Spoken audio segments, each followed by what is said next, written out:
కాంగ్రెస్ ప్రభుత్వం అధికారంలోకి వచ్చినప్పటి నుండి నేటి వరకు వాళ్ళు తెలంగాణ ప్రజలకు కావచ్చు, తెలంగాణ సమాజానికి కావచ్చు, ఇప్పటివరకు వాళ్ళు చేసింది ఏమీ లేదండి. ఈ మధ్యకాలంలో వాళ్ళు ఏదైతే ప్రారంభోత్సవాలు చేస్తున్న ప్రతి పని కూడా బీఆర్ఎస్ హయాంకి సంబంధించినటువంటి పనులు, అప్పుడే దాదాపు కంప్లీట్ అయిన పనులు మాత్రమే వీళ్ళు రిబ్బన్ కటింగ్లు చేసి ప్రారంభోత్సవాలు చేస్తూ బిల్డప్ ఇచ్చుకుంటున్నారు. ఇది రాష్ట్ర ప్రజలందరూ గమనిస్తూనే ఉన్నారు.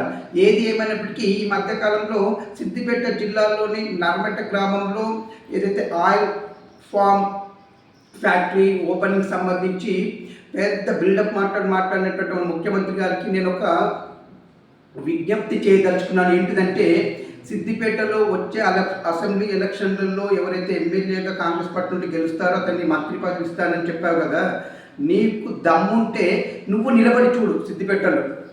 సిద్దిపేట ప్రజలు ఎవరి పక్షం అనేది నీకు కూడా తెలిసి వస్తుంది. సిద్దిపేటని ఏ ప్రభుత్వ హయాంలో డెవలప్ చేశారు, సిద్దిపేట అభివృద్ధిలో కీలక పాత్ర ఎవరిదనేది అక్కడి ప్రజానికానికి, తెలంగాణ ప్రజానికానికి అందరికీ తెలుసు.